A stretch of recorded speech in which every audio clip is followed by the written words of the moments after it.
Hello students and welcome back. हम लोग start करने वाले हैं मैक्रो इकोनॉमिक्स में अपना चैप्टर नंबर 10 जो कि है government budget and the economy. ये बहुत ही इंटरेस्टिंग चैप्टर है, आप लोगों को पढ़ने में मज़ा आएगा। तो चलिए इसको स्टार्ट करते हैं हम। गवर्नमेंट बजट, हमारे देश का बजट। अब इस चैप्टर में हम आगे बढ़ने से पहले इस देश के बजट में क्या होता है, कैसा होता है, क्या चीज़ प्लस होती है, क्या चीज़ माइनस होती है, इन सबसे पहले हम ये देखेंगे कि गवर्नमेंट बजट का मतलब क्या होता है, मतलब इसका एग्जैक्ट मीनिंग क्या होता है, ये कब बनता है, क्यों बनता है और इसके बनने से हमें क्या क्या फ़ायदे होते हैं। ठीक, so start. Government budget. Government budget is the annual statement. Annual statement का मतलब साल में एक बार। Showing item wise estimates of receipts and payment during and a fiscal year. ये एक ऐसा स्टेटमेंट है जिसके अंदर आइटम वाइज लिखा होता है रिसिप्ट और पेमेंट, कितना आएगा और कितना जाएगा। ठीक है, एस्टिमेट्स हैं, ये कोई एक्चुअल फिगर नहीं है ये। ठीक, मतलब एक साल के अंदर आने वाले साल में हम कितना पैसा यहाँ पे लगा सकते हैं, वो हमारा क्या है, बजट होगा। ठीक, मतलब ये एक एस्टिमेट होता है हमारा, मतलब हमारे ड्यूरिंग अ फिस्कल ईयर। तो गवर्नमेंट बजट क्या है, एक ऐसा एनुअल स्टेटमेंट है जिसके अंदर रिसिप्ट्स और पेमेंट्स का एस्टिमेट किया जाता है एक फिस्कल ईयर के अकॉर्डिंग। फिस्कल ईयर क्या होता है हमारा, 1 अप्रैल से 31 मार्च तक का हमारा फिस्कल ईयर कहलाया जाता है। बजट ऑफ सेंट्रल गवर्नमेंट, अब जो बजट है हमारा सेंट्रल गवर्नमेंट का, उसे हम यूनियन बजट भी करते हैं। ठीक, अब इसका मतलब क्या है कि भाई गवर्नमेंट जो है वो अपना पैसा कहाँ लगाने वाली है और उसे पैसा कहाँ से आएगा, ये सब चीज़ें हमारे को इसके अंदर देखना होता है। ठीक, अब सपोज करो कि ये बजट बना मार्च में, ठीक, तो 31 मार्च को हमारा गवर्नमेंट का बजट बन गया। मतलब तो अब हमें याद रखने वाली बात ये है कि ये बजट पिछले साल का नहीं है, इस साल मतलब कमिंग ईयर का बजट है ये हमारा।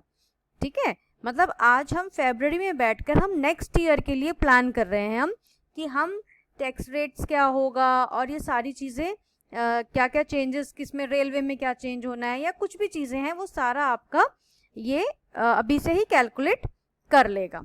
ठीक है, यानी कि आने वाले ईयर के बारे में ये हम एस्टिमेट कर रहे हैं। क्लियर।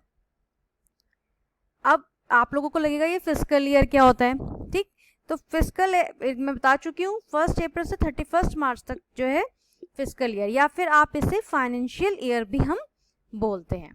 ठीक है, अब नेक्स्ट है हमारा गवर्नमेंट बजट जो बनता है वो हर लेवल पे बनता है, मतलब लोकल लेवल पे भी बनता है, सिटी का बजट भी बनेगा, स्टेट लेवल का भी बनेगा और पूरी कंट्री का भी बनेगा, मतलब सेंट्रल लेवल पर भी ये बनेगा।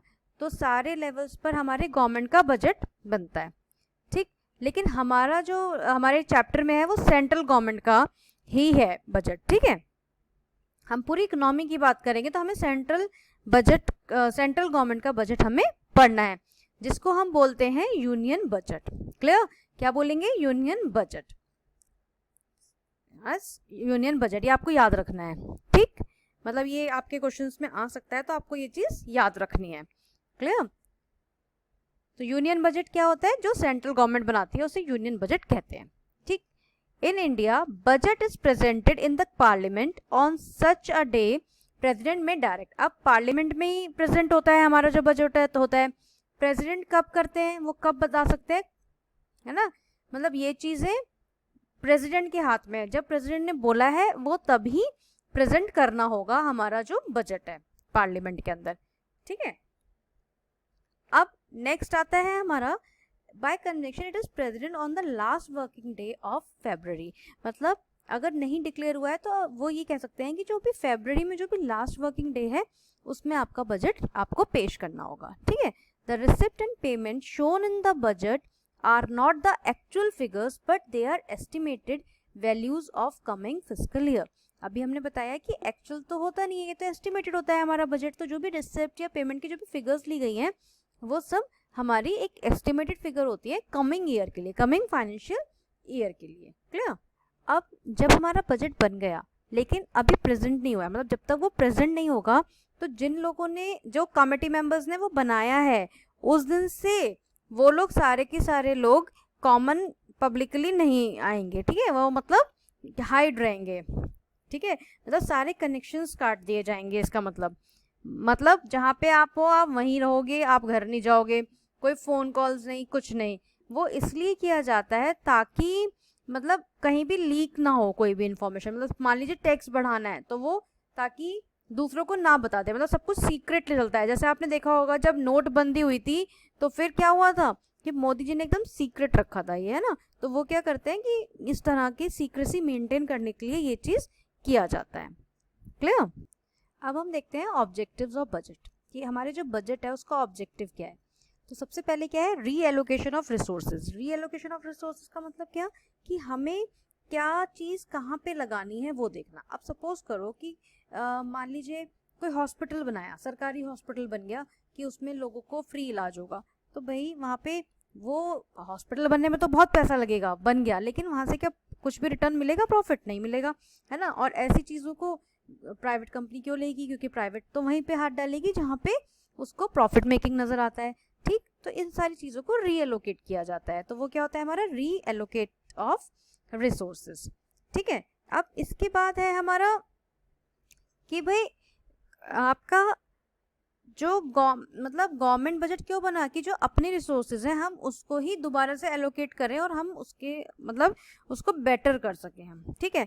अगला है redistribution of income and wealth. तो ये भी सबसे मेन है कि भाई मतलब ये क्या है, रीडिस्ट्रीब्यूशन क्या है, मतलब जैसे कि टैक्सेशन या सब्सिडीज है कि थ्रू बजट, गवर्नमेंट क्या करती है, टैक्सेशन और सब्सिडीज का यूज करती है, ठीक है। ये क्या है, मतलब टैक्स कम कर दिया या बढ़ा दिया या जो भी सब्सिडी भी कम कर दी या कुछ भी कर दिया तो वो गवर्नमेंट बजट में डाल देती है, ठीक है। मतलब ऐसा नहीं होता कि न्यूज़पेपर में आ गया कि गवर्नमेंट आपका टैक्स लग गया, नहीं, वो बजट में ही अनाउंस होता है कि भाई आपका ये टैक्स लग गया या वो हट गया या जो भी कुछ है, ठीक है। Economic stability. अब इकोनॉमिक स्टेबिलिटी क्या है कि बजट की वजह से ही आपकी इकोनॉमिक जो है उसमें स्टेबिलिटी आती है। Management of public enterprises. Public enterprise मतलब जो पब्लिक की एंटरप्राइजेस है उसको ठीक से मैनेज करना कि वो प्रॉफिट मतलब वो चीज़ें ठीक से वर्कआउट कर रही हों अपना, उस चीज़ को हम बोलेंगे, ठीक। Plus economic growth. अब ये चीज़ देखी जाती है कि हम क्या चीज़ करें क्या चीज़ ना करें या किस तरह से हम वर्क करें कि हमारी जो इकोनॉमी है वो ग्रोथ करे, सही है। इसके अलावा इसके अंदर इसका एक ऑब्जेक्टिव और क्या होता है मेन, वो होता है जनरेशन ऑफ एम्प्लॉयमेंट, कि गवर्नमेंट जो है वो एम्प्लॉयमेंट मतलब कि नौकरियां जनरेट करे, क्योंकि अगर नौकरियां नहीं होंगी तो फिर मतलब बेरोजगारी से तो दिक्कत हो जाएगी, और ज़्यादा प्रॉब्लम हो जाएंगी, गरीबी हो जाएगी, है ना। तो हम अगर ये गरीबी हो जाएगी तो हमारी इकोनॉमी तो फिर ग्रो करेगी ही नहीं।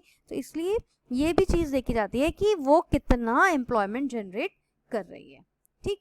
तो इस वाले पोर्शन को, इस वीडियो को हम इतना ही रखते हैं। Thank you so much.